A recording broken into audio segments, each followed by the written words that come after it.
High everyone, welcome to my blog.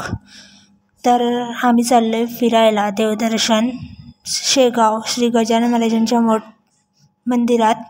तर आता आम्ही सगळे कुटुंब फॅमिली सगळे चाललो आहेत. तुम्ही बघू शकता आता आमची ट्रेनसुद्धा आली आहे. आम्ही दादरवरून ट्रेन पकडली आहे शेगावची.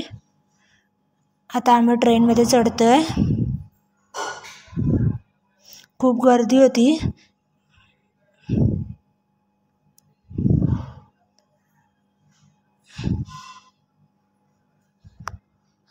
आता फायनली आम्ही ट्रेनमध्ये आलो आहे. सगळे जागा बघतायत आपापले सीट. आजीला सीट भेटली, आजी बसली.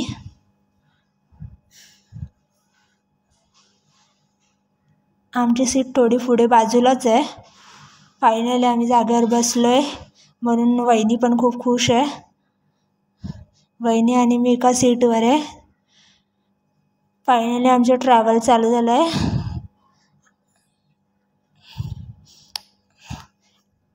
आम्ही रात्री पोचणार आहे. दुपारी बसलो आहे आम्ही, तर आम्ही रात्री 12 वाजता पोचणार आहे. आमची बरोबर 12 वाजता शेगावला ट्रेन पोचणार आहे.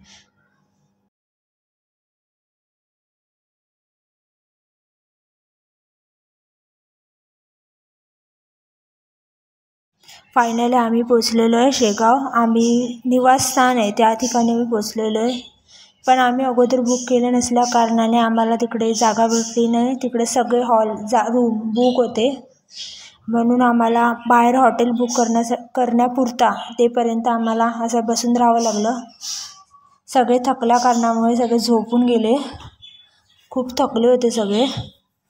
ती लोक तिथेच झोपून गेले. मामा बाबा कसं झोपलाय.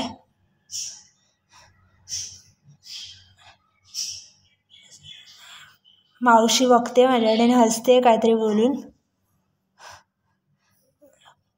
आम्ही एवढी जण सगळे आलो होतो.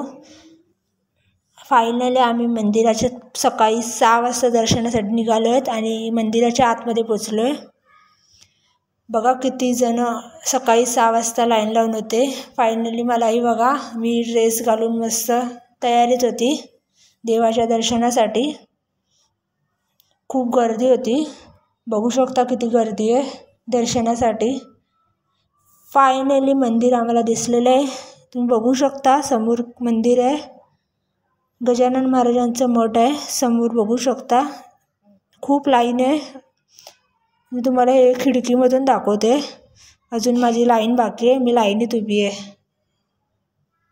फायनली मंदिराच्या इथे पोचली आहे.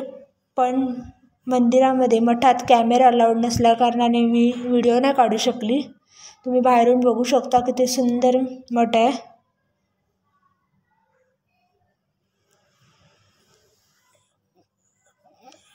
किती लाईनही बघू शकता, किती लाईन आहे मोठी.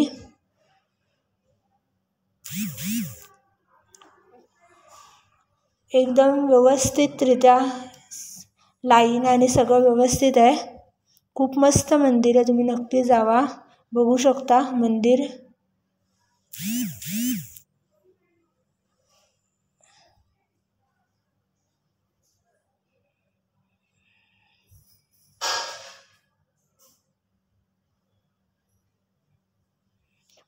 हे मठ खूप बघण्यासारखं आहे. तुम्ही नक्की ह्या मठाला, गजानन महाराजांच्या मठाला भेट द्या.